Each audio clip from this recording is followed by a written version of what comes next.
esteja nesse encontro com Ele. E esse é o objetivo dos nossos estudos, esse final de ano, como eu disse aos irmãos, continuando o que estamos trabalhando, já aí um bom tempo sobre guerra espiritual e cura interior. Falamos aí no mês de novembro um pouco sobre como a gente vive a experiência de uma vida de vitória, como viver uma vida vitoriosa. Foi a reflexão de novembro praticamente dentro desse tema de guerra espiritual, onde nós tivemos um texto ali de base que é Gálatas 2:20, onde o apóstolo Paulo diz que já estou crucificado com Cristo, já não sou eu quem vive, é Cristo que vive em mim. E a vida que vivo agora, eu vivo pela fé no Filho de Deus, né? E a vida vitoriosa é a vida de Cristo, né? A vida de Cristo em nós. Essa vida nós temos que conhecê-la, temos que cultivá-la para que ela se manifeste. E esta vida de Cristo, ela é vitoriosa. Não é a vida do velho eu redimido. É quando o eu morre, esquece das coisas que para trás ficam, e quando Cristo de fato aparece com toda a sua graça, força, virtude, amor, perdão, paciência e tudo mais, né? E continuando, nós fomos para Apocalipse, onde estamos fazendo esse balanço dos últimos dias, como está a nossa vida, como está nossa caminhada, nossa igreja. Jesus faz esse balanço no capítulo 2 de algumas igrejas da Ásia Menor da época e que serve para nós, né? E é isso que nós queremos, né? Queremos que Jesus possa de maneira viva se revelar a nós, ouvir a sua palavra e fazer esse balanço em nosso meio. Como está a nossa vida, como está a nossa igreja, de acordo com aquilo que é sua vontade, seus princípios, suas angústias, suas alegrias. É importantíssimo a gente, à luz da palavra de Cristo, fazermos esse exame, né, sobre como está de fato a nossa vida. E se a gente se atentar às orientações de Jesus, caminharemos também para uma vida de vitória, porque em cada carta há uma promessa ao vencedor, né? Mas aquele que vencer, né, tem lá os princípios para seguir. Não é achar que por admirar Jesus a gente vence. Não. Tem que conhecer Cristo e manifestar a vida de Cristo. Tem que viver pela fé em Cristo Jesus. Essa é a vitória que vence o mundo. 1 João vai dizer, né? João que escreve esse livro. É a nossa fé. Que é essa vida, né, como a impressora, né, de comunhão íntima com Deus, mas que manifesta a vida de Deus, a vida vitoriosa, né? Amém, irmãos? Então, Apocalipse, que é um livro sobre Jesus Cristo.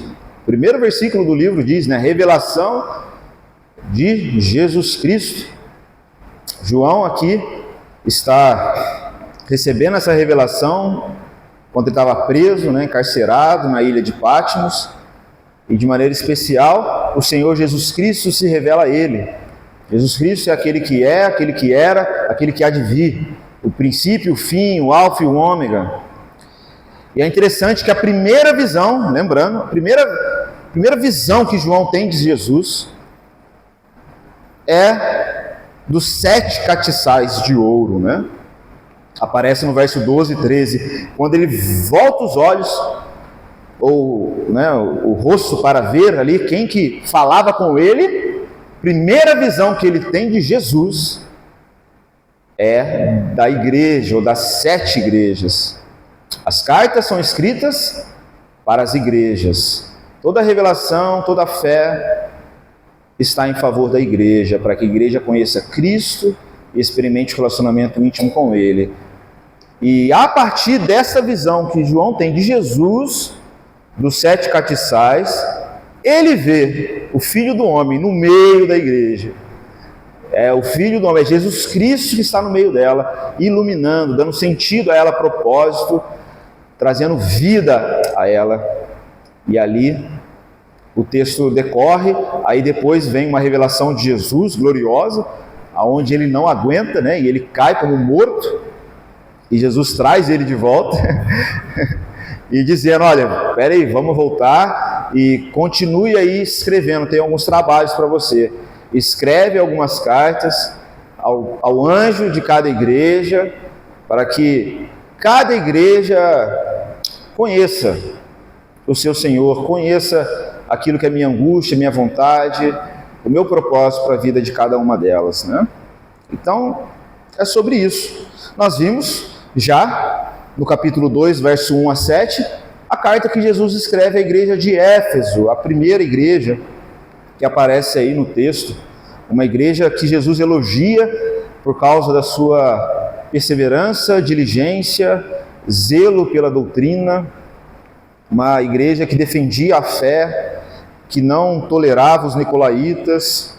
Jesus elogiava essa igreja, mas Jesus trouxe ali um porém contra aquela igreja, e essa palavra é sempre muito forte, né? Verso 4 ele diz, né, aí do capítulo 2, eu tenho contra ti que você esfriou, abandonou o primeiro amor. Todo esse serviço, essa agitação de vocês, não tem como princípio mais a intimidade. Vocês se tornaram bons prestadores de serviço, gente que sabe fazer culto, sabe cantar, sabe pregar, sabe fazer um monte de coisa, mas que perdeu a intimidade, perdeu a essência, o primeiro amor. E Jesus chama aquela igreja para a cura, para a restauração, para a vitória. Lembra-te de onde caiu, volta, se arrepende de seus pecados, volta a praticar as primeiras obras, senão tirarei do teu lugar o teu castiçal, né? Retirarei, né, de você essa presença viva minha, a influência do Espírito Santo sobre vocês, não porque assim eu quero, mas porque vocês estão rejeitando, né? Que isso fique bem claro. É sempre o homem que rejeita Deus. Lembra, desde o Éden assim, desde o jardim, vem a queda, Deus pergunta, ei, onde você está? Né? Aí a gente dá um jeitinho de fugir e aparecer para Deus cheio de aparato mundano, né? Com vestes ali que não são as vestes próprias. A gente só se perde e Deus vai ao encontro, vai chamando a gente, vamos se arrepender. Lembra o texto que a gente viu ontem? O descanso de vocês está em mim, não está em se enfeitar aí com a segurança do mundo. Enfim, a gente viu que foi trágico, né, historicamente, o fim dessa igreja, porque ela deixou de existir por causa dessa negligência, né, de não voltar ao primeiro amor, de não se arrepender verdadeiramente. E o quanto é difícil, né? Falamos sobre isso, a igreja se arrepender, ela perceber, né, que ela perdeu a essência. E vimos também a igreja de Esmirna, uma igreja mártir, uma igreja sofredora, uma igreja que pobre aos olhos naturais, mas rica de acordo com a fé, de acordo com a visão espiritual, de acordo com aquilo que Deus achava dessa igreja, né? Era uma igreja fiel em meio à tribulação, em meio a martírios. Uma igreja que não recebeu correções de Jesus, mas apenas uma palavra de ânimo. Olha, continue fiel, continue firme, continue. Eu conheço vocês, conheço a tribulação de vocês, tudo que vocês estão passando, eu conheço tudo, eu estou com vocês nisso. Mas permaneça fiel, seja fiel às blasfêmias, né, que falamos, né, dos fariseus, etc. Verso 10, não tenha medo do que há de padecer. E o que eles iriam padecer? De prisões. Satanás iria lançar alguns na prisão para ser tentado, eles iriam ter tribulação. Aí Jesus diz, ser fiel até a morte, e dar-te-ei a coroa da vida. Aí está a vitória dessa igreja, né? E essa igreja, irmãos, um dia ela deixou de existir. Mas no caso de Éfeso, que deixou o primeiro amor, essa foi diferente. Ela deixou de existir porque ela foi inteira no amor. Ela foi uma igreja mártir, pobre, que talvez a congregação dela envolvia muitos escravos, tinha pouca gente capacitada, pouco recurso, sofredora. Mas Jesus recorda essa igreja, e com certeza no dia de Cristo nós teremos menção desses irmãos aqui, muita coisa, porque Jesus, ele tem esse jeito, né, de exaltar os humildes. Mas essa igreja cumpriu o propósito, foi fiel até a morte. E recebe essa promessa: dar-te-ei a coroa da vida. Fiel até a morte. Fidelidade, né? A palavra fiel aí está ligada a fides, né? Ou a pistes, que é um caminho de perseverança, firmeza, sabendo que vai vir tribulação, sabendo que o demônio vai vir, vai mandar a gente para a prisão, gente que a gente ama está morrendo. E o que é ser fiel? É o caminho de Jesus, o caminho de Estevão, é manifestar virtude, manifestar força de alma, caráter transformado. Tudo já está resolvido, tudo posso naquele que me fortalece. É isso. Meditamos ontem também sobre isso, né? É manifestar mansidão, reconciliação. Pai, perdoa-lhes porque eles não sabem o que estão fazendo. Isso é ser fiel. Não é concordar com um conjunto de crenças, né? E vencer debates no campo das ideias, não. É manifestar a vida de Cristo quando se é perseguido, injuriado, quando se blasfema contra nós. É manifestar a vida de Cristo. Isso é ser fiel. E essa igreja foi até a morte, louvado seja Deus por isso, porque essa é a maior glória que um cristão pode ter: morrer fiel a Cristo Jesus. Se você fizer uma pesquisa sobre a igreja perseguida, hoje ainda em nossos dias, você vai ver que é isso que a igreja perseguida busca: a glória do testemunho. Às vezes um fulano morre, outro lá é espancado por amor a Cristo, aí às vezes você pensa que aquela igreja está sofrendo, os irmãos lá estão tristes. Não, eles estão dando glória, eles estão louvando a Deus, estão intercedendo em favor daquele lá que está sendo preso e torturado, para que ele não negue a fé, mas para que ele seja fiel até a morte. E quando ele é fiel, nossa, aí há culto de ação de graça na igreja. Há muitos testemunhos, quem sabe um dia eu vou rechear os irmãos com esses testemunhos, não do passado, porque sim, temos no passado, na história da igreja primitiva, mas também nos dias de hoje. Tá, eu posso introduzir os irmãos. Vale a pena ouvir um podcast, eu acho que está no Dizescope, o primeiro podcast de uma missionária chamada Ariadne. Ariadne. É difícil, né? Mas só tem ela com esse nome, eu acho. E ela traz a realidade ali de alguns cristãos perseguidos. E ela é muito boa na palavra, no testemunho. Ela traz ali vida, coração nas palavras. E é fantástico pegar ali, ouvir aquele podcast. O primeiro, são dois, né? Mas o primeiro podcast, ela contando um pouco da realidade dessa igreja sofredora. A gente precisa muito se ligar a isso. A igreja de Esmirna, dos dias de hoje, para que nós possamos aprender a ter uma fé mais sólida, firme e pura. E a de hoje, nós vamos ver a igreja de Pérgamo, né? Lembrando que em toda a carta Jesus diz, né? Ouça o que o Espírito diz à igreja. É preciso estar na igreja, porque todas as cartas são escritas à igreja. Quem está fora não recebe a carta. Mas estando na igreja, tem que se atentar ao que o Espírito diz. E se converter à palavra de Cristo, ou se converter à palavra do Espírito. O que o Espírito Santo está dizendo, está comunicando, está convencendo, está nos conduzindo, né? Bom, vamos para a igreja de Pérgamo? Esse foi um resumo. Igreja de Pérgamo, só pelo nome dela, né? Essa igreja... Só lembrei aqui, ele escreve a igreja. E é preciso que o indivíduo na igreja ouça o que o irmão falou. Quem tem ouvidos. Isso, como eu já falei tanto isso, eu não quis repetir, né?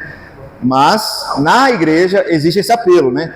Aquele que, né, ouvir, tem que ouvir. Então, de maneira pessoal, também há esse apelo. Há um apelo à igreja, mas um apelo pessoal de cada irmão ouvir o que o Espírito está dizendo, para que exerça a fé em favor da igreja, para que comunique isso, espalhe isso no meio nosso, o que o Espírito Santo está dizendo, porque tem muita gente que não está ouvindo, às vezes está meio surda, está meio assim distraída, né, acomodada, que a gente vai ver hoje, né, e não se atenta, sim, não se atenta. Às vezes fala, está ouvindo outras coisas, mas não ouvindo o que o Espírito diz a essa comunidade. E às vezes isso pode distraí-lo do que de fato é o jeito de Jesus tratar a igreja, o jeito dele para que sejamos igreja de fato, né? E o jeito é a destra está o anjo, comunica a mensagem para cada comunidade, e a igreja precisa crer que isso é a palavra do Espírito, para que ela na realidade seja fiel. Seja fiel. Enfim, Pérgamo, de onde veio os pergaminhos? Essa cidade foi a primeira. Isso é meio irrelevante essa curiosidade, né? Mas ela contribuiu, né? Inclusive com a igreja, porque muitos irmãos foi deixando, né, os papiros, porque os papiros eram um material assim muito fraco, durava pouco tempo. E em Pérgamo começou a construção dos pergaminhos, aonde os escritos duravam mais tempo. E é só uma curiosidade aí, né? Hoje essa cidade ainda existe, né? Lá ainda onde era a antiga Ásia Menor, na região da Turquia, né? A cidade de Bergana ou Bergama. Quem aí viajar um dia vai talvez ver um turismo religioso que há nessa cidade por causa das ruínas, né, de Pérgamo e também dessa igreja, né? Vamos ver o que Jesus diz a essa igreja? A partir do verso 12 do capítulo 2. E ao anjo da igreja, ao mensageiro da igreja que está em Pérgamo, escreve: isso diz aquele que tem a espada aguda de 2 fios. Conheço as tuas obras e onde habitas, que é onde está o trono de Satanás, e retens ou guarda o meu nome, e não negaste a minha fé, ainda nos dias de Antipas, minha fiel testemunha, o qual foi morto entre vós, onde Satanás habita. Mas, sempre tem um mas, algumas poucas coisas tenho contra ti, porque tens lá os que seguem a doutrina de Balaão, o qual ensinava Balaque a lançar tropeços diante dos filhos de Israel, para que comessem dos sacrifícios da idolatria e fornicassem. Assim tens também os que retêm a doutrina dos nicolaítas, o que eu odeio. Arrepende-te, pois quando não em breve virei a ti, e contra eles batalharei com a espada da minha boca. Quem tem ouvidos, ouça o que o Espírito diz às igrejas. Ao que vencer, ou ao vencedor, darei a comer do maná escondido, e dar-lhe-ei uma pedra branca, e na pedra um novo nome escrito, o qual ninguém conhece, senão aquele que o recebe. Amém? Ouça o que o Espírito diz à igreja. O verso 12 começa dizendo, né, o mensageiro da igreja que está em Pérgamo escreve: isso diz aquele que tem a espada aguda de 2 gumes. O texto sempre começa desta maneira, em todas as cartas, com uma breve revelação de Jesus Cristo, sobre quem Ele é. E é impressionante que todas essas revelações já foram conhecidas por nós no capítulo 1. Né? Por exemplo, essa de Jesus ser aquele que tem a espada, já apareceu no capítulo 1, verso 16, né? Onde diz que Jesus tinha na sua destra 7 estrelas, né? Que são os 7 mensageiros, e da sua boca saiu uma espada aguda de 2 fios. Para Éfeso, ele traz uma revelação de que ele é aquele que está no meio dos castiçais, né? Ele tem na sua destra 7 estrelas e ele está no meio dos castiçais. Para a igreja de Esmirna, Ele se revela como aquele que é o primeiro e o último, aquele que foi morto, mas reviveu. Para aquela igreja mártir, isso era essencial. Era essencial. Mas aqui em Pérgamo, ele traz uma revelação dele mesmo, dizendo que ele tem uma espada aguda de 2 fios, ou de 2 gumes. Ele se revela como aquele que tem uma espada de 2 gumes, para discernir, né, para fazer um discernimento, um check-up sobre a igreja, e de maneira muito organizada isso acontece, né? O verso 13, Jesus traz aspectos positivos, virtudes e qualidade da igreja, e no verso 14 Jesus diz, olha, mas tem algumas coisas que eu tenho contra ti, né? Portanto, Jesus é aquele que tem a espada aguda de 2 gumes. Ele se revela a nós pela palavra, e sua palavra, ela só é viva e eficaz para nós quando ela deixa de ser uma letra morta. Ela só é viva e eficaz quando ela penetra em nosso interior, como uma espada. É o que o autor de Hebreus vai dizer, eu citei isso já algumas vezes, no capítulo 4, 12, ele diz que a palavra de Deus, ela é viva e eficaz, por quê? Porque ela é mais penetrante do que qualquer espada de 2 gumes, ela penetra até a divisão da alma e do espírito, junta e medula. A ideia de divisão ali é a ideia de discernir, que às vezes a gente está tudo bagunçado ali em nosso interior, né?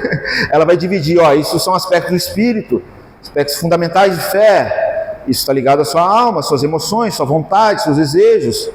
O que está dominando a sua vida? A palavra de Deus, ela penetra para ordenar, para organizar a bagunça do nosso interior, né? Penetra até o interior, é apta, né, para discernir os pensamentos e as intenções do coração. Ela é apta. A gente precisa confiar nisso e se dispor a receber essa espadada aguda de Jesus. Porque, como diz Oséias 6, né, ele nos fere para nos curar. Ele fez a ferida e sarará, para que possamos receber o perdão dele e viver diante dele para todo sempre.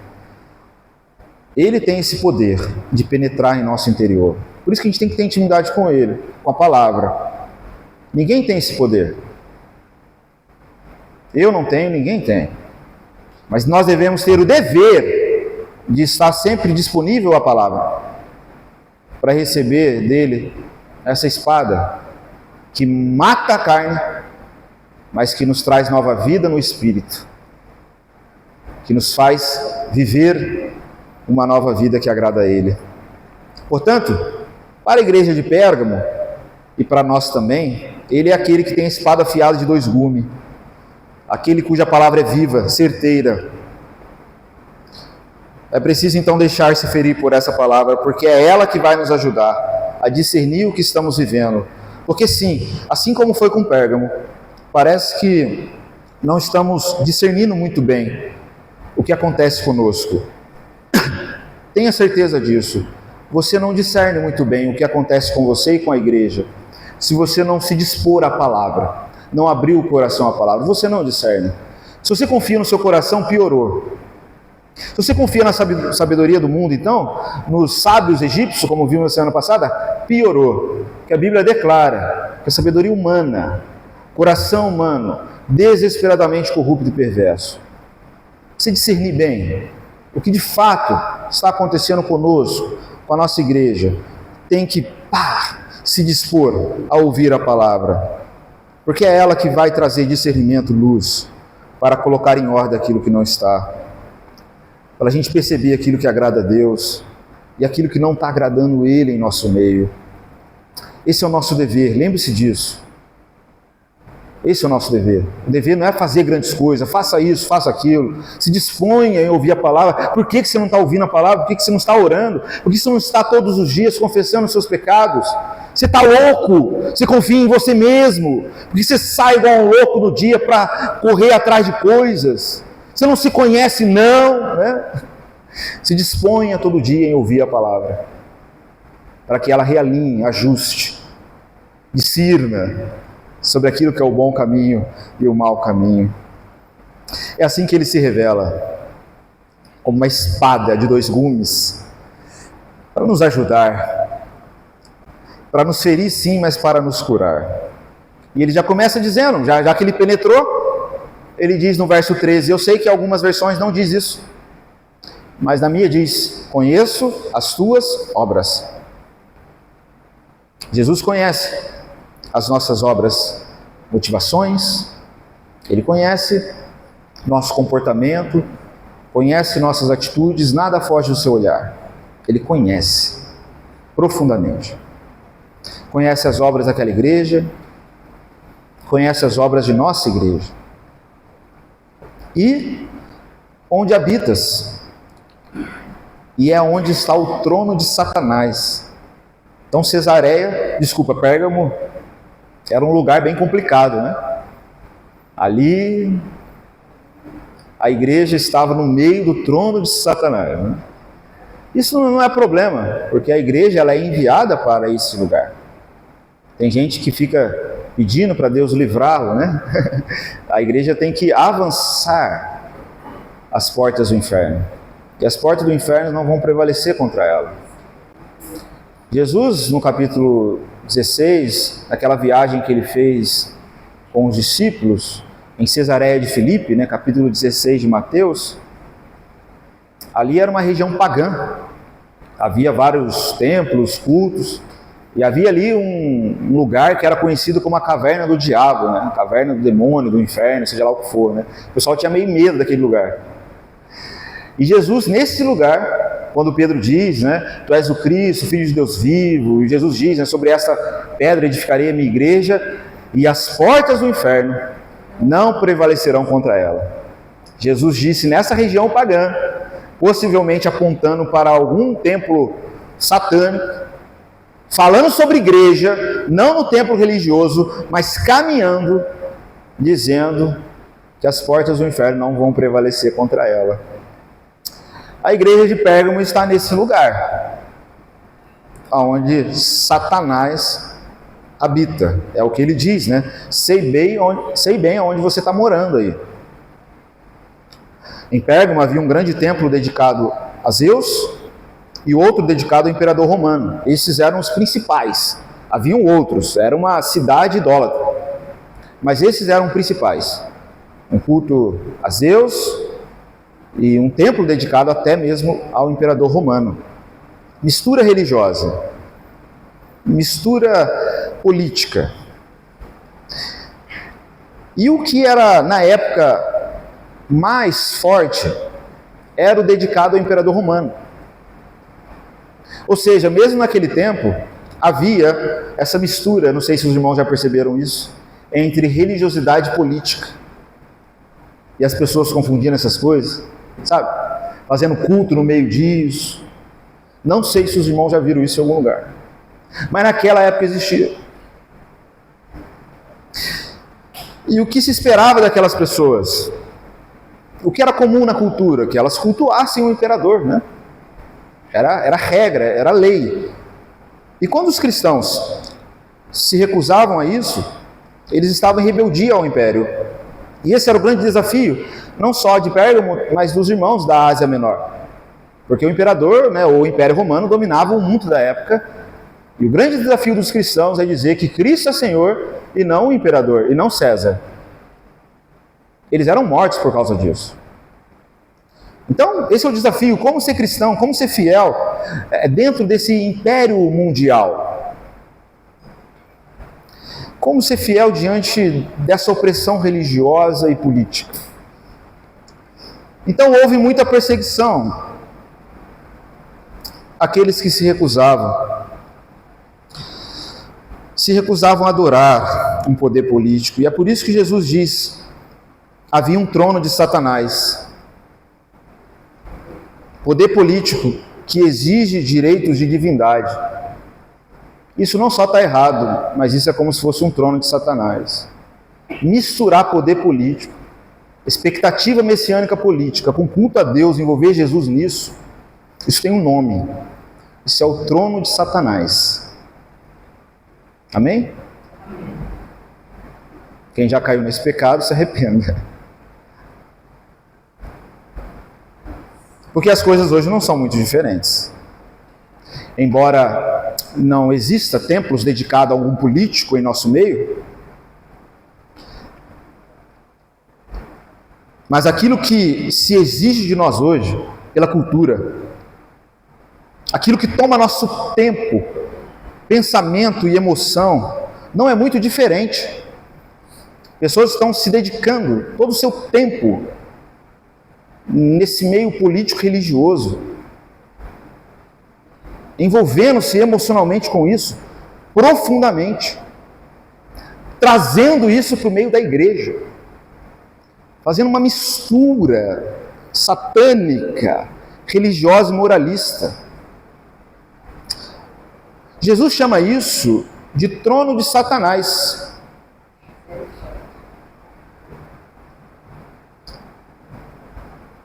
E ele continua: mas vocês retêm, conservas, a melhor ideia, conservas o meu nome.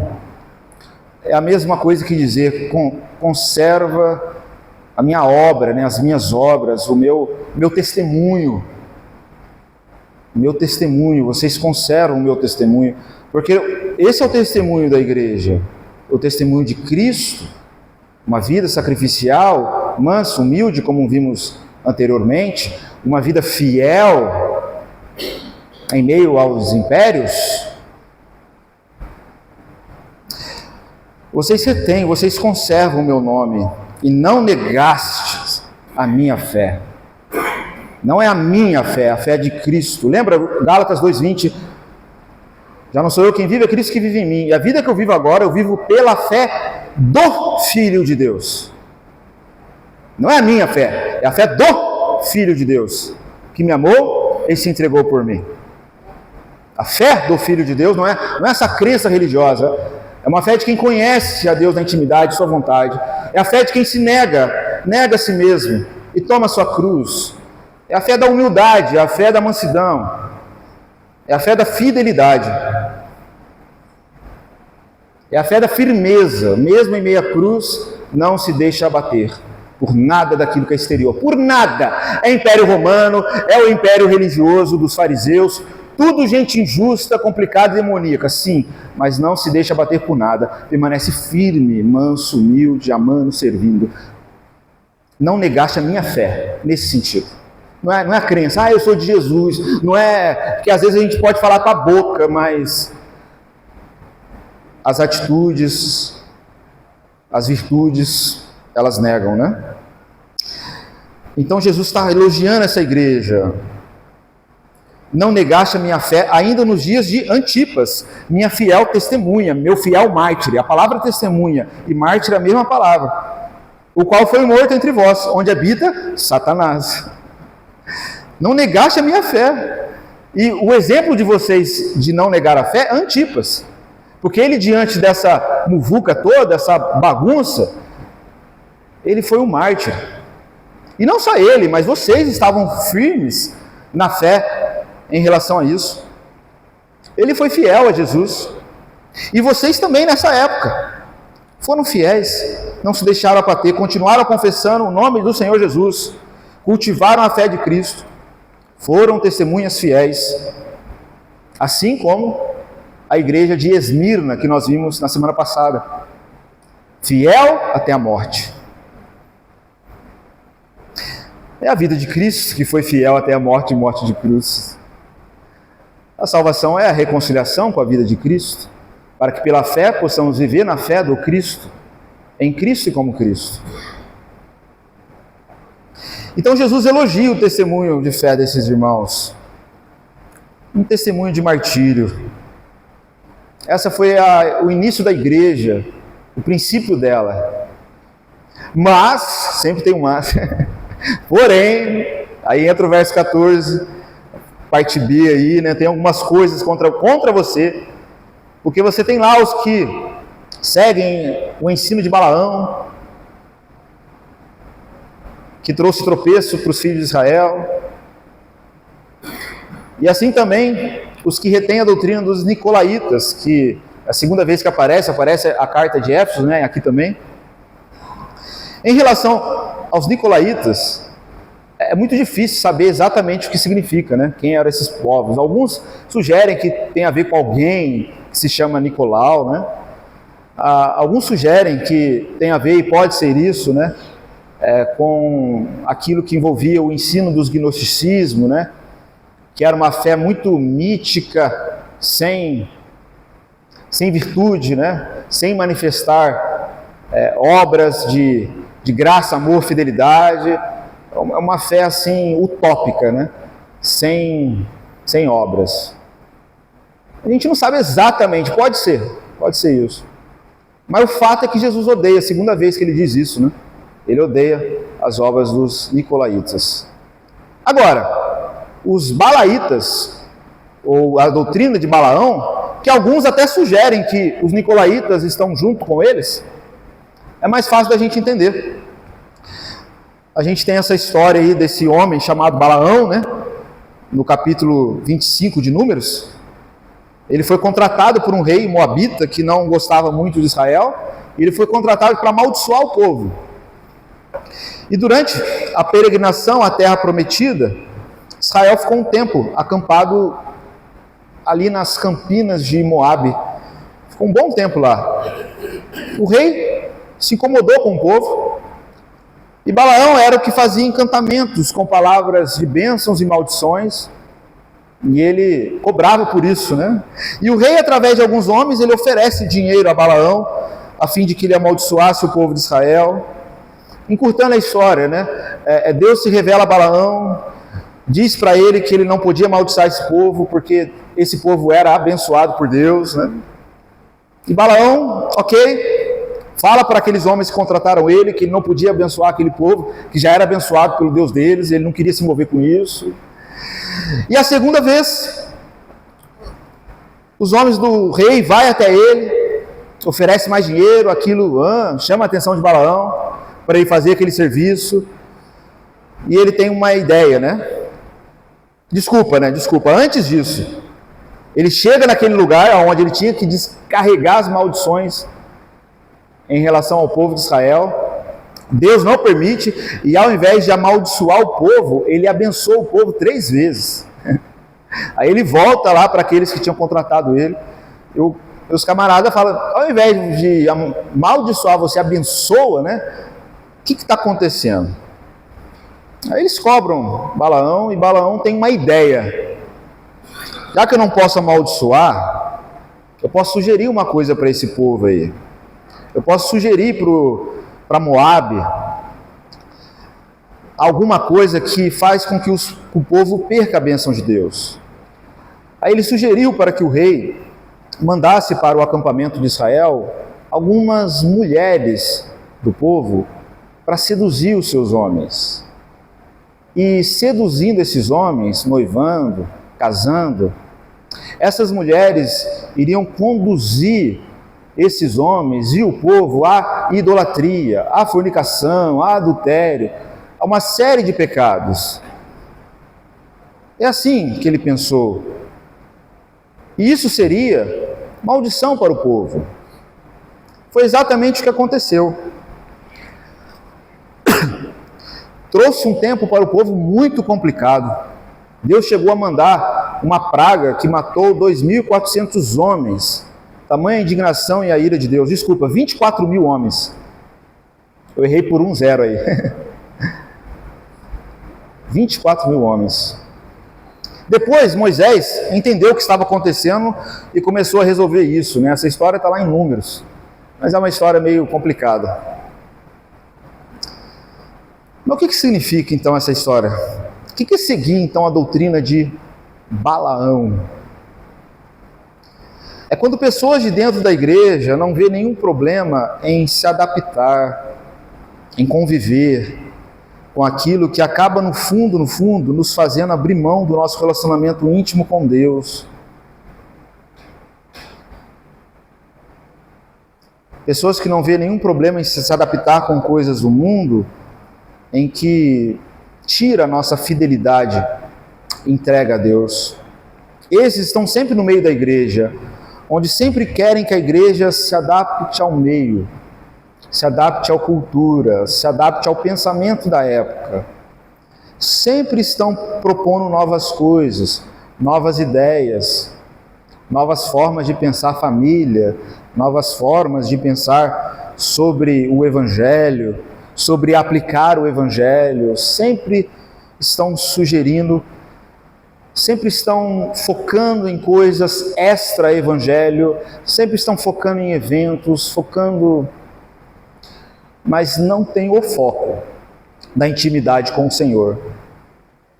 E sem perceber, tudo que fazem, mesmo no meio do povo, é adultério, é idolatria. O resultado disso é uma igreja fraca, incapaz de perseverar no tempo da prova, incapaz de ser luz nas trevas, porque ela acaba convivendo bem com as trevas, ela acaba convivendo bem com o pensamento do mundo. Lembra com os pecados capitais que a gente viu? Que não são negociáveis em relação à nossa vida. Quantos negociam esses pecados em suas vidas? Quantos tratam como se fosse normal? Quantos têm como parâmetro de escolha um dos pecados capitais? E ao mesmo tempo, no seu sincretismo religioso, estão no meio do arraial de Deus. E às vezes lança essas sementes adaptativas, demoníacas, para que o povo de Deus perca a intimidade, a pureza e a fidelidade. Jesus está dizendo: olha, eu sei que vocês passaram por um tempo muito bom, mesmo nas perseguições. Eu lembro do testemunho de Antipas, testemunho de vocês, a fidelidade, mas a situação mudou. Vocês permitiram, no meio de vocês, uma vida acomodada. Vocês permitiram discursos de acomodação. Isso vem pouco a pouco, né? As mulheres vêm e o rei promovia festinha para o povo, entretenimento para o povo, para comer, beber e se divertir. Aí nessas festinhas acontecia um flerte, uma paquera. Aí os homens caíam e desgraçava tudo, né? É assim, é uma diversãozinha, é uma distraçãozinha, é assistir aquilo outro, sem a devida pureza e consciência, se de fato aquilo vai edificar ou não. A gente vai se adaptando, aquilo vai entrando em nosso coração, vai tomando nosso ser, toma as nossas emoções, mexe profundamente conosco, e a gente não tem mais aquela fidelidade a Deus em nosso espírito, em nossa alma. A situação mudou, Jesus diz. Vocês permitiram a acomodação, se tornaram uma igreja acomodada. Essa palavra acomodada resume o que eu quero dizer. Primeiro, a acomodação vem com distração. Há uma mensagem sobre o perigo das distrações em nosso YouTube. Temos que entender isso. E é o grande inimigo nosso, distração.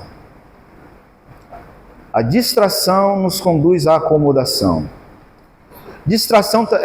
Acomodação também tem a ver com algo que a gente vai se conformando, né? Lembra que Paulo fala em Romanos 12, 2, né? Não vos conformeis com este mundo, com o pensamento deste mundo. Antes, experimente uma transformação na mente, para que vocês pensem a partir de Deus, né? A partir de Cristo. Então, a acomodação tem a ver com distração, com conformidade e com preguiça, o último pecado capital. E às vezes, essa acomodação ao meio, ou uma igreja acomodada ao meio, se vier tribulação, ela não será capaz de resistir. E Jesus diz: ou vocês se arrependem e voltam à fidelidade, ou vocês perderam o sentido de existir, né? Isso é muito sério, né? Irmão Pimenta.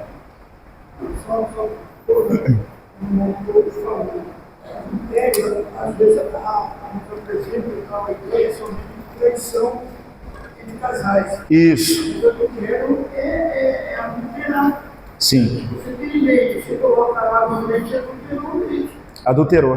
Então, não é só a adultério. Adulterou a doutrina. Você está sendo uma coisa que não existe. Exato. Nós estamos vivendo num período que a palavra de Deus nos exorta que aí eu falei isso aí, que haverá uma grande apostasia. Porque, veja, entrará no meio da igreja, já tem no meio da igreja que nós vivemos, uma grande apostasia, ideias errôneas, no sentido de que permite. Exato. Não tem problema nenhum. Tá tudo certo. Temos que se aproximar da aparência do mundo para trazer eles para dentro, porque a igreja, a palavra de Deus diz que não, nós temos que ser diferente do mundo. A igreja que tem que ir, que tem que mostrar para o mundo como que deve ser. Não é se igualar a eles para trazer eles para dentro da igreja. Sim, irmão. Exatamente isso. Deixou de ser pura, né? Essa é a ideia de adultério. A gente colocou água no leite, é o que Paulo diz, né? É a ideia de colocar fermento no pão, né? Os pães ázimos. Desculpa, irmão, pode falar. Ontem nós estávamos no café lá que você eu e meu tempo, estávamos mostrando, eu não sei o nome dele, mas é uma igreja batista, um pastor batista, falando só heresias sobre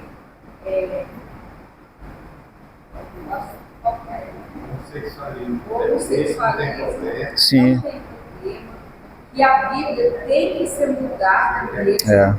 Ela já é muito ultrapassada. Sim. Tem 2000 anos e tudo isso tem que ser revisto. Pastor, uma heresia tão grande, Sim. mas tão grande. Eu até imagino quem seja. É aquilo que o Senhor está falando, é dentro da igreja, Sim. ensinando essa doutrina de Sim. Satanás. Isso é fermento para a igreja. Eu não sei o nome dele. Sim, sim. Não, também precisa citar, irmão. Eu nem guardei o nome, Aham. só a nossa conversa era uma conversa santa, né, no caso, a gente falando das coisas, e ele falou, pessoal, não vai muito longe, está dentro da igreja evangélica, esse ensino, essa então, é tudo isso que está acontecendo hoje. Exatamente. E a gente tem que se atentar. Obrigado, irmão. Se atentar, olhando para as nossas vidas primeiramente. Lembra aquilo que a gente falou sobre a mistura também de poder político e religião? Isso leveda toda a massa. É um fermento que adultera toda a massa. É adultério para a igreja. Ela está tirando o foco de Cristo Jesus, do senhorio de Cristo, do Rei dos Reis, né? Isso é muito perigoso, é muito sutil. E nem seja tentado em se justificar. Apenas aprenda e discirna isso com o Senhor. Porque isso é uma tragédia em nosso meio, que tem manchado o testemunho da igreja, muito mesmo, né? Não se contaminar com o meio. Pelo contrário, a igreja tem que influenciar, tem que ser luz, né? Mas como eu falei, começa como, irmãos? Com distrações. Daqui a pouco você está pensando como o mundo, você nem vê de tanta coisa que você vê, assiste. Daqui a pouco você está tendo aquela ira mundana, porque você só fica vendo desgraça na TV. Você não tem esperança dentro de você. Você só fica, sabe... Às vezes você está ali caindo em vários outros pecados, porque o seu olhar não está fixo no Senhor. E isso por quê? Distração. A distração eleva as nossas emoções, elas fixam de forma muito forte o nosso olhar, elas penetram de maneira muito forte em nossos pensamentos e emoções. A gente precisa se atentar a isso, para que a gente não caia, né? Primeiro na distração e depois não caiamos na conformidade e na desgraça. Sim, minha irmã.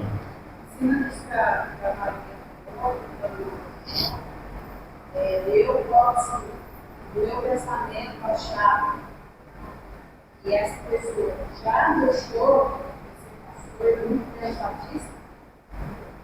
Sim. Para mim, pastor, primeiro entender esse caminho meu, tá? Sim. Como tem heresia, sim, nem quer. Nem detrela. porque negou pontos essenciais da fé, né? Só de negar o jeito que essa pessoa fala das Escrituras, da sã doutrina, só do jeito que ela vai falar a respeito de Cristo, da leviandade em relação ao pecado, né? Poxa, já tira o sentido da fé, né? Primeira coisa que o Espírito Santo vem fazer é nos convencer do pecado, né? Então, se não tem pecado para falar, o que a gente está fazendo aqui? Quem é Jesus para nós, né? Se ele veio nos resgatar do pecado, não, mas isso não é pecado, isso mudou. Não, mas peraí, então com certeza, não, a melhor coisa é nem dar trela. Viu que é desgraça, sai fora, porque às vezes o discurso pode ser até bonito, né?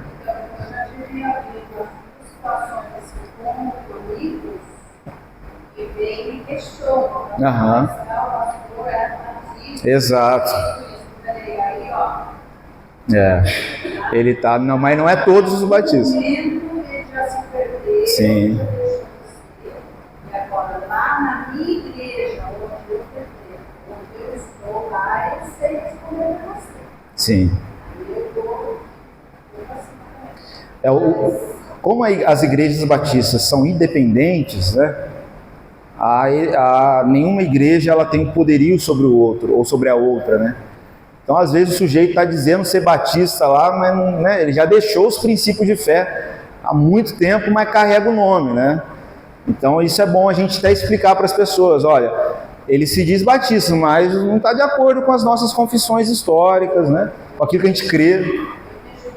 Isso. Isso. Que é Jesus, né? Eu sei quem é. Aham. E o meu povo. Amém. Agora, outras igrejas, eu não sei responder porque eu não estou lá. Sim. Uma boa resposta. Amém. Portanto, irmãos, só para a gente continuar um pouquinho, depois eu dou mais espaço para os irmãos. Nessa carta, então, ele disse que o desafio daquela igreja era permanecer fiel na perseguição. Desculpa.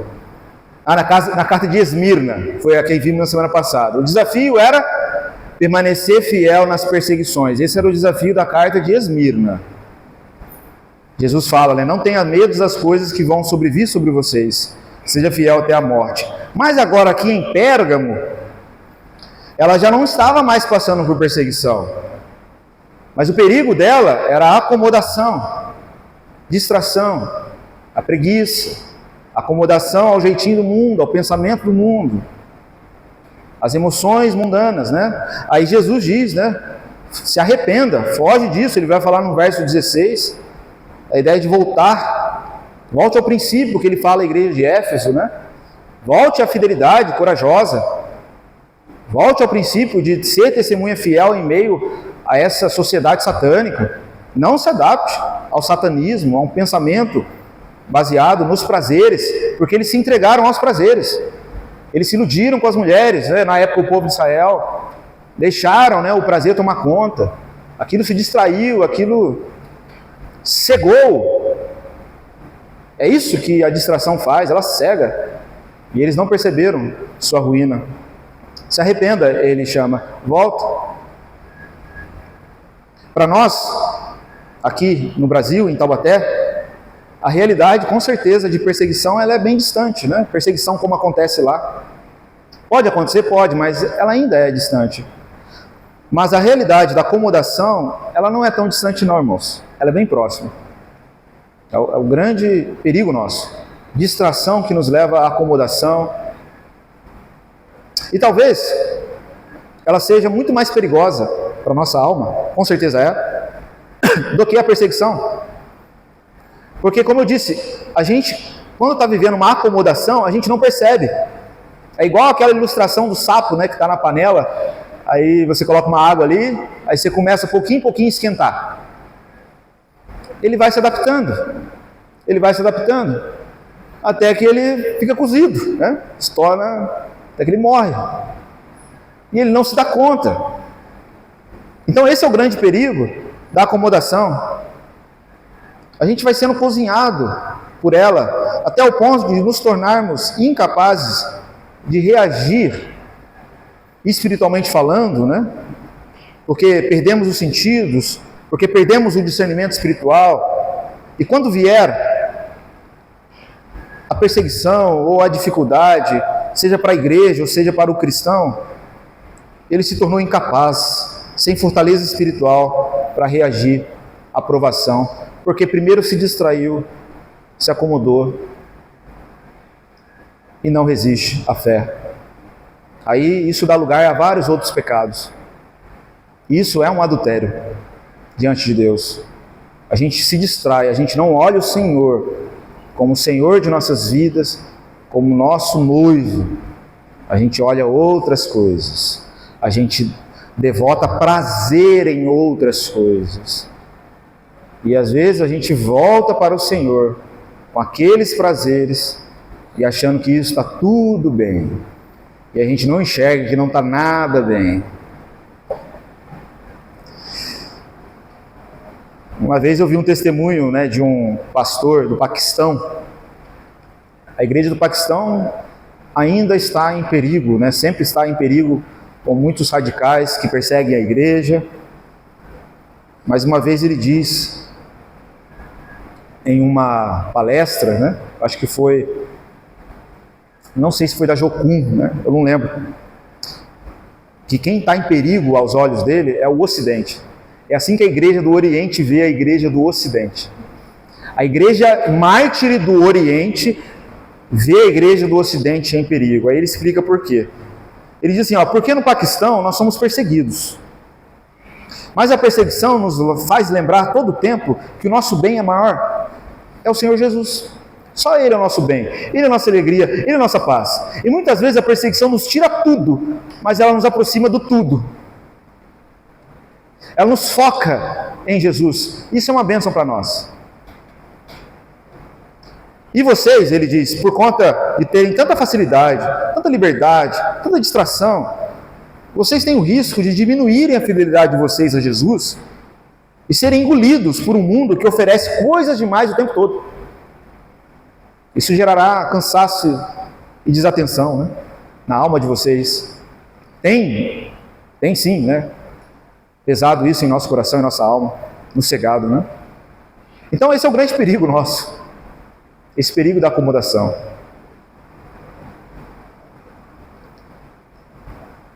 A igreja no Ocidente, a igreja brasileira, temos tantas coisas à nossa disposição, tanto tempo para ler a Bíblia, para orar, para cultuar, para fazer reunião de oração, para fazer culto doméstico em casa. Ou você não tem tempo para isso? Alguém está te proibindo, alguém colocou uma arma na sua cabeça para você não orar lá no seu serviço. É proibido! Para você não interceder por alguém, para você não falar de Jesus para ninguém. Aí você explica para a gente, tem meios legais para a gente resolver isso. Mas por que a gente não é tão intenso na fé? A gente está distraído, está se banqueteando na cama do Satanás, entregando-se aos prazeres, entregando os nossos olhos, nosso corpo, às cobiças do mundo, às distrações mundanas, aos pecados capitais. A gente vai se assimilando, se acomodando ao meio. A gente perde o sentido de ser igreja. E a acomodação ela é tão séria que ela faz com que a gente não perceba que a gente perdeu o sentido de ser igreja. E a gente tolera a acomodação dos outros, a falta de diligência do outro, a falta de disciplina do outro. É assim mesmo,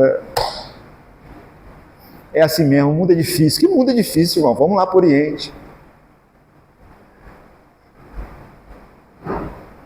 Claro, ficará impossível, não difícil, se o nosso olhar, os nossos sentidos estiverem nas coisas que o mundo oferece. Mas se estiver em Cristo, achar que é difícil suportar a fidelidade, é porque nós estamos muito acomodados. O Senhor nos colocou para sermos luz nesse mundo. Para ser diferente. Não é para ser um povo que só vive em busca de entretenimento vazio. Que só busca dinheiro e gastar dinheiro com entretenimento vazio. que só pensa em comer, beber e se divertir, que só busca mensagens de autoajuda. Não, a gente tem que ser luz, a gente tem que ser diferente. A gente não é o povo que confia em si mesmo, a gente só confia em Cristo Jesus. A gente tem que ser um povo diferente, para que a gente caminhe na fidelidade. Eu só vou citar um texto, que é o texto de Tiago 4,4. Tiago 4,4 diz assim: adúlteros, ou infiéis, ou idólatras. Essas três palavras servem para aquilo que Tiago está querendo dizer. Tiago 4,4. Infiéis, que é o mesmo que dizer adúlteros e idólatras. Não sabeis que a amizade do mundo é inimizade contra Deus? Portanto, qualquer que quiser ser amigo do mundo, torna-se amigo de Deus. Desculpa, inimigo de Deus. Qualquer que quiser ser amigo do mundo, torna-se inimigo de Deus. Quem é ser amigo do mundo? É aquilo que João vai dizer, né? É a entrega da cobiça da carne, cobiça dos olhos e a soberba da vida, que é o resumo de todos os pecados capitais. Todo aquele que se torna amigo desse tipo de vida, desse tipo de pensamento, torna-se inimigo de Deus. Aí ele continua no verso 5: não sabeis vós que o Espírito Santo, ele tem ciúme de vocês? O Espírito Santo, ele fica vendo o que a gente está vendo, olhando para onde a gente está olhando, comendo o que a gente está comendo, olhando o que a gente está olhando, ou buscando o que a gente está buscando para ter prazer. Ele fica olhando aquilo tudo com ciúmes, como quem está sendo traído, acontecendo um adultério diante dos seus olhos, e a gente não percebe. Não sabeis disso? Quem tornar-se amigo do mundo, amigo dos prazeres mundanos, torna-se inimigo de Deus. O convite é o que está no verso 16 do capítulo 2, se arrependa. Arrependa-te, volta-te, pois senão, em breve voltarei a ti, e contra eles batalharei com a espada da minha boca. Eu virei a ti, se não se arrepender. Volta-te, lembra de onde caiu, confessa o seu pecado. Volta-te a ter prazer em mim. A vida centrada em mim. Volta-te ao meu amor. Senão eu virei a ti. Palavra dura aqui. Aqui, talvez Jesus venha através de um mensageiro. Talvez nem através daquele mensageiro da igreja, aquele anjo, mas através de um outro mensageiro, trazendo a palavra, trazendo uma revelação. E a visita de Jesus a essa igreja vai ser para combater as pessoas com a palavra. Porque ele diz: senão eu virei contra ti, contra eles batalharei com a espada da minha boca. Jesus vai para combater essa igreja, ou algumas pessoas dessa igreja. Imagina que triste, Jesus tendo que se manifestar a nós, não para nos conduzir a um caminho de paz, mas para combater os males que estão dentro de nossa igreja. Imagina ele mandar alguém para isso. Que venha, amém, ok, mas que triste ao mesmo tempo chegarmos nessa situação. É isso que acontece quando nós nos entregamos à acomodação. A gente não percebe e Jesus tem que vir. O segredo: se arrependa, volta, confessa o pecado, lembra das primeiras obras, lembra do martírio, lembra da entrega, lembra do sacrifício. Isso para a igreja de Pérgamo era muito difícil, porque, como eu disse, a gente não percebe na acomodação. A gente está caminhando no erro. A acomodação, ela gera em nós tranquilidade. Pode ter certeza, quem está acomodado, ele está sossegado. A pessoa está... ela está numa aparência de paz. A pessoa está... O mundo está caindo dentro da casa dela, está pensando em pescar. Que ela é indiferente, né? Muitos homens são assim, são indiferentes, pecados terríveis, e a pessoa está pensando em pescar. Por quê? Porque ele só quer tranquilidade. E o que gera essa aparente tranquilidade? A acomodação. Então arrependimento é difícil. Pô, porque requer esforço, você tem que ir ali, né? Às vezes você nem sabe qual pecado você tem que confessar. Mas Jesus faz esse chamado para a igreja de Pérgamo, para discernir o que está acontecendo com ela. E ele que diz: eu tenho a espada afiada de 2 gumes, que é a palavra dele, que serve para discernir, separar aquilo que é bom. O exemplo de Antipas é bom, o testemunho que ele deixou é bom, o passado fiel da igreja é bom, mas por outro lado, aquilo que está diante da gente, que não estamos vendo. Tem gente levando a igreja para acomodação, levando a igreja a se acostumar com coisas, com pecados que o Senhor odeia. Gente que está se acostumando com isso e levando a igreja a se acostumar com a falta de diligência, de disciplina.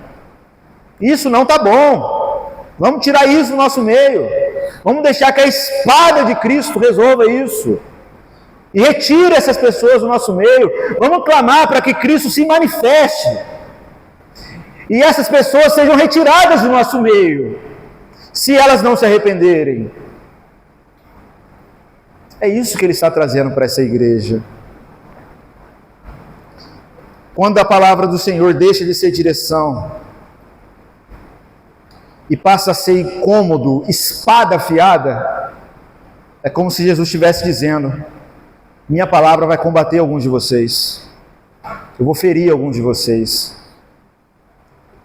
Alguns de vocês vão entrar em briga contra a minha palavra. Muitos de vocês não vão receber a correção, vão espernear. E claro, é uma batalha perdida para o homem. Diante da revelação, murmurar e se justificar. Mas Jesus está dizendo para essa igreja: eu vou vir a vocês com uma palavra afiada. Batalharei com a espada da minha boca contra esses que estão vivendo a acomodação. Consegue entender isso, irmão? Pesado, né? Só estou repetindo, porque é isso que significa. É o que ele está falando, imagina. E ele termina, verso 17: quem tem ouvidos, ouça o que o Espírito diz às igrejas. Sempre esse princípio, né? Ao vencedor darei a comer o maná escondido, e dar-lhe-ei uma pedra branca, e na pedra um novo nome escrito, a qual ninguém conhece senão aquele que o recebe. Ao vencedor é aquele que se mantém fiel na distração, não se acomoda. Assim como o vencedor na igreja de Esmirna era aquele que permanecia fiel diante da morte, aqui é aquele que se permanece fiel diante das distrações, da acomodação, do adultério espiritual de nossos dias. Ao que vencer, eu darei o maná escondido. Essa é uma referência ao maná que era escondido na Arca da Aliança, né? Ele era chamado de maná escondido. Né? O maná representa a provisão de Deus, né, do deserto. E para nós, cristãos, representa Jesus Cristo, sua presença. Ele é o maná de Deus. Ele é a presença, ele é aquele que está no meio dos candeeiros. Ele é aquele que diz em João 6,48: eu sou o pão da vida.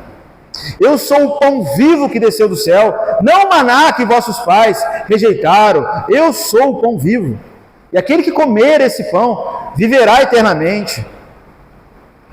É isso que ele diz. Viverá para sempre. Então dizer, ou melhor, eu darei ao vencedor, aquele que não se acomodar. Lembra, vencedor é o que não se acomodar. O maná escondido é dar para nós a melhor de todas as coisas, irmãos. A gente celebrou a ceia na semana passada. A gente vem aqui porque a gente quer Cristo. A gente tem revelação do maná escondido. Aquele maná que estava oculto, a nós foi revelado, que é Jesus Cristo. A gente celebra isso e expõe isso ao mundo. Ele nos dará Cristo, alimento espiritual, para que sejamos como Ele, participantes da vida dEle. Grande bênção, né? O que a gente vai querer mais? Senão o próprio Senhor. Não, a igreja, sua noiva, se satisfaz apenas com Cristo Jesus. E ela odeia tudo aquilo que tira o foco de Jesus. Ela quer ter o foco em Jesus. Darei o maná escondido. Isso tem uma profundidade que daria uma mensagem. Estou lembrando de textos aqui, né? Mas ele diz outra coisa que eu preciso terminar. Darei também uma pedra branca, da qual está escrito o novo nome que nós receberemos, né? Pedras brancas naquele tempo servia para muitas coisas. Para contar, por exemplo, votos diante de um julgamento. Tinha pedras pretas e brancas. As brancas era para absolver aquele que estava sendo julgado. As pretas era para condenar aquele que estava sendo julgado. Mas também, os vencedores de jogos, eles recebiam como prêmio não uma medalha, mas uma pedra branca, da qual estava o seu nome ali escrito, né? Como se fosse uma medalha. Jesus diz: aqueles que vencerem, aqueles que não se incomodarem com o conforto desse mundo, ou melhor, aqueles que não se acomodarem, falei a palavra errada, né? Aqueles que não se acomodarem receberão um nome, né? Receberão essa pedra branca que serve para marcar o nosso testemunho de vitória. Porque Deus tem para nós vitória, irmãos. Já falei isso para os irmãos. Deus não quer um povo derrotado. E um povo derrotado aqui é um povo acomodado. Um povo vitorioso é um povo que se incomoda com a acomodação da igreja e que luta para que essa igreja se arrependa e volte à diligência, volte ao martírio, volte à fé. Então, é isso que resume o verso 17. Comunhão com Ele, intimidade, alimento espiritual, vida vitoriosa, que são graças que Ele vai conceder àqueles que não se contaminaram com a acomodação do mundo, mas permaneceram fiéis a Ele. É isso que Ele pede à igreja. É isso que Ele pede a nós hoje, irmãos. Vigilância em relação a isso. Eu acho que não é novidade, né, de que podemos estar caindo nesse grande pecado que é o pecado da acomodação. O nosso dever é estimular uns aos outros para que saiam desse espírito de acomodação. A gente não consegue converter ninguém, a gente não consegue convencer as pessoas, mas a gente tem o dever, se a pessoa se diz cristão, de dizer para ela que ela precisa viver um relacionamento íntimo com Jesus, ela precisa se aprimorar mais na palavra, na oração, ela não pode se acomodar, porque senão ela vai se perder, e ela vai vir com esse espírito acomodado, trazer esse negócio ruim para a igreja, e vai desgraçar tudo aqui. E Deus não fez ela para ser isso, fez para ela se incomodar com a sua própria carne, ser firme e fiel na meditação na palavra. E o que é ser firme e fiel na palavra, irmãos, aqui? É gente que se dispõe todos os dias a se colocar diante da espada do Espírito, para que Deus fira a nossa carne e nos dê uma nova vida, para que Ele elimine de nós tudo aquilo que não tem nos conduzido a uma vida de vitória, que Ele elimine de nós a acomodação, a preguiça espiritual, a distração. Se você não lutar com isso, você será um derrotado, você negará a fé em Cristo. Sim, a justificação continua sendo pela fé,